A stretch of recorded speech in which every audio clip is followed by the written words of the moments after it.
Okay, boys and girls, Ms. Munoz here again. Today I'm going to explain most of the questions on this study guide. For instance, on pages where you have problems on the left and on the right that are very similar, I would be explaining the problems on the left to give you a chance to practice the problems on the right? And some other pages, I will explain one or two problems, right? That way you have a reference on how to solve problems like these. So the first problem says which model best represents the equation negative 2x plus 4 equal to negative 1. So I'm going to look for an equation that has two negative variables. I see these variables are positive, so I'm going to eliminate this one. And then I see negative 2x plus 4, negative 2x. I have 4 units here, equal to negative 1. That one looks pretty promising. This one, negative 2x plus, I think this is a 5, right? 1, 2, 3, 4, 5. So that's out. And then this is negative 2x. This is just negative 2x equal to 3. So definitely our correct answer here is letter A.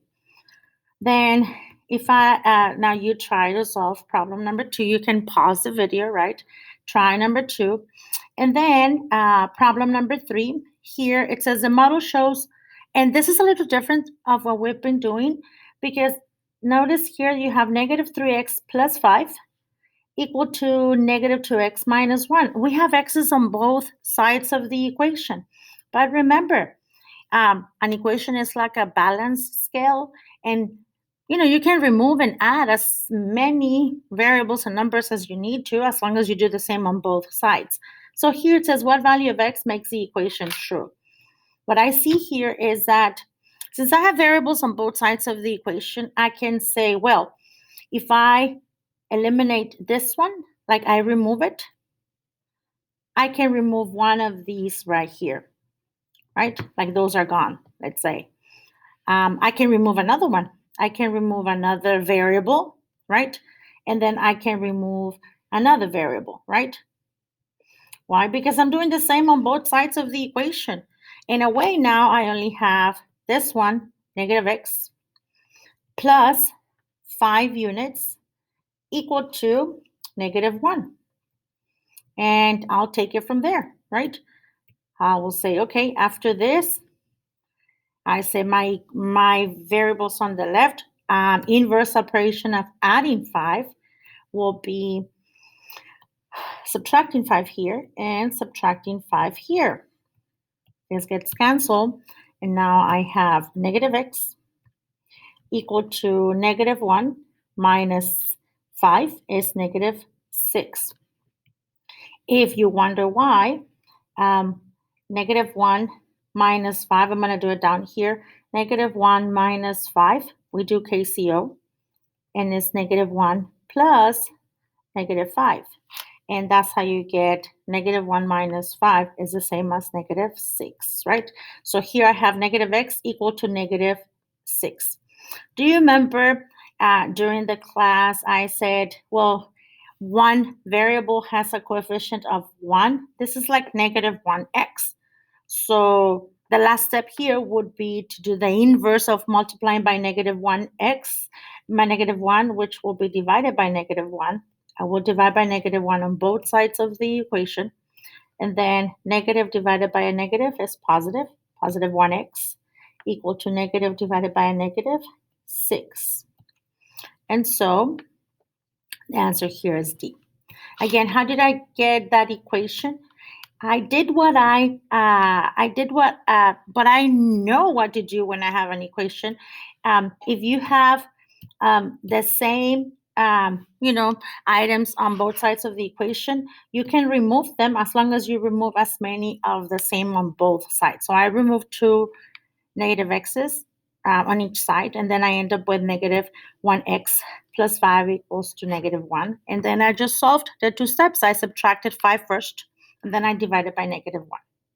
Now, the problem on this side is a little easier because the x's are positive. So you can start by thinking, okay, well then that one can go and this one can go and that one can go and this one can go, right? So you end up with x plus 4 equal to -2, right? And you can take it from there. There you go. But I'm not going to give you any more, tips on number 4. Let's move on, right? And here, oops, I already had the answer. Oops, I forgot to erase it. Okay, here it says the table shows the number of miles, Y. Here, these are miles, right? John will run over X days, right? And then it says, based on the information shown, which equation represents the relationship between X and Y? So we know K equals Y divided by X. And how do I know I can use K? Well, because I have 0, 0. This goes through the origin, meaning this is a proportional relationship. So to find K, I use, let's say I'm going to use this as Y and this is X. So it's going to be 6 divided by 1, which is equal to 6. And then the equation is Y equals KX. So Y equals 6X. And the answer to that is letter D. There you go, right? That's problem number 5. I'm going to let you solve problem number 6. Here you have, this is like, you have the rate, right, or the coefficient. This is your one time. Remember, this is the one time. And this could be like the total, right? We're looking for is, let's say, for equal, right? So try to translate this into any of these stories. Then we have problem number 7, where it says an 18-wheeler travels at a rate of 65 miles per hour. Which of these does not represent the travel rate? So F, it says an 18-wheeler will travel 264 miles in 4 hours. So if I know it travels 65 miles in 1 hour, how many miles would it travel in 4 hours? So if I multiply this by 4, I find out that, hey, 65 times 4 gives you 260 miles. So this F is true, but we're looking for something that is not true. So that's not our answer. So here, 65 miles per hour will be something like in 1 hour, right? It travels 65 miles. So let's see this graph. I see 1, and here for this order pair, I see 1,75. Wait a minute. Ours should be 1,65. Ding, ding, ding, ding, ding. I think we have a winner. Because if you notice on H, it says D. D represents the distance, 65 times the number of hours. Yeah, this is correct. It's true, therefore. It's not our answer. And then here for every hour is incrementing 65 miles. So since this is true, this is not our answer. Our answer is letter G, right? Then here on 8 and 9, I think I'll solve 9 just because I think it's a little more challenging. Here we have negative x minus 8 equal to 5. So I'm going to do inverse of minus 8 plus 8 and plus 8. So here we have negative x equal to 23. And then remember, that negative x has an invisible 1 as coefficient. So what I'm going to do is I'm going to divide by -1 on both sides of the equation. So now I have negative divided by a negative, I have positive 1x. But positive divided by a negative equals negative 23. So this is our answer. And we have that F as the correct choice right here, right? Then you try your best on 8. And that moves us to the next slide. We have 10 and 12. Let's see, let's do 10 together and then you will solve 12 on your own. Here it says, what value of x makes the equation model below true? Notice here on this scale, we have x's on both sides of the equation. Remember, to solve an equation, you can add or subtract items on both sides as long as you do the same on each side. So I think here we can, I can cross out this x and this x by x by x. Then we can cross out units, right? I can cross this 1 and this 1. So I end up having, if you notice, this 1x equal to these 2 units, which, yeah, definitely you can write like this. And that makes letter D the correct answer. How did I, come up with that answer? Using the figure that they're giving me, right? I always remember that as long as I remove the same on each side of the equation, my equation will continue balanced or equal, right? So that's the principle that I used to solve problem 10. And you do the same, right? To solve problem 11, right? Try your best. You can pause here and solve number 12. Then 11 and 13, um, let me solve 11 with you, right? I think I'm going to do it right here. I'm going to do number 11 right here just for you to see it. Here it says 3.2x plus 5.3x equal to negative 25.5. You know what? Here, these are just like, I have like 3x's plus 5x's, this will be 8x's. But it's 3.2x plus 5.3x. I'm just going to combine them. 3.2 plus 5.3, 3 plus 5, 8.5x equal to negative 25.5. And then I go, okay, 8.5 times x.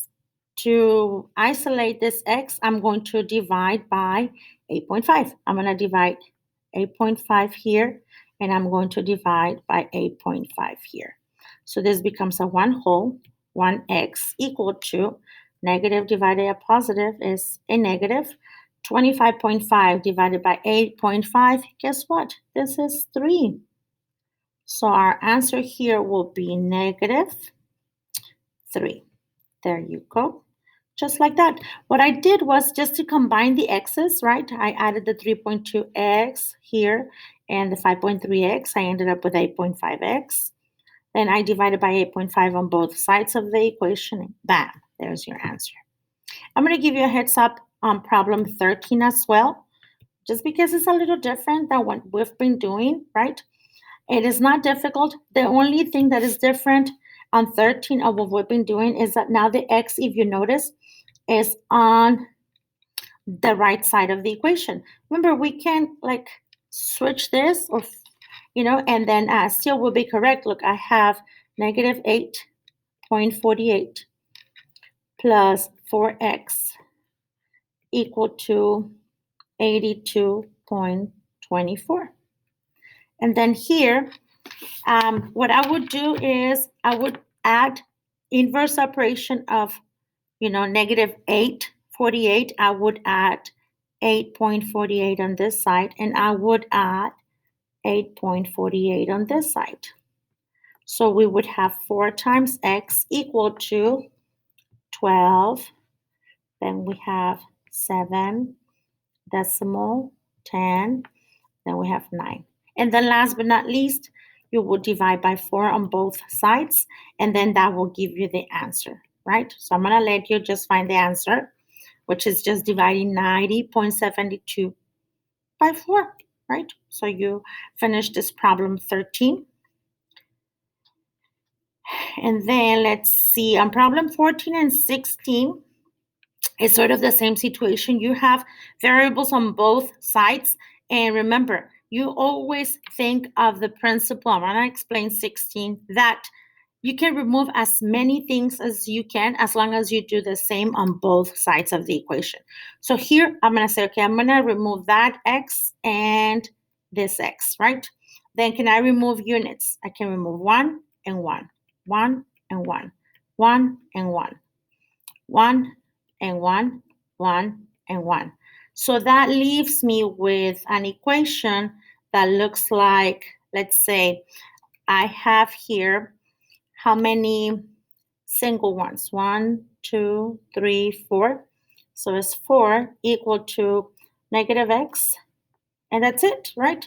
I can switch it around, negative x equal to 4, and then I can think, okay, well, that negative x is actually like a negative 1 that is invisible right there.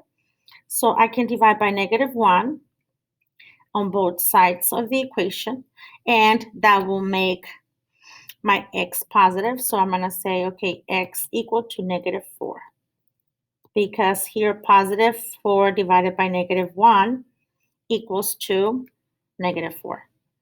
And so here, right, and then like I just put that semicolon. So the answer here is -4. And that's it. Number 14 is easier because your x's are already positives, right? I decided to do 16 because I was like, okay, you end up with a negative x. In order to make the negative x positive, well, you divide by -1, right? So there. But on 14, you just like remove as many x's as you can on both sides and remove as many ones as you can on each side. Basically, you already have x equal to what, right? So there. And then, last but not least, we have here 15 and 17. I think 17 you can handle on your own. For 15, I would like pass that to the other side first. I would say 54 minus 9x equal to -108. Then I would subtract 54 first on both sides. And this will be -9 times x equal to 12, 6, and 1, -162. Then we divide by -9 on both sides.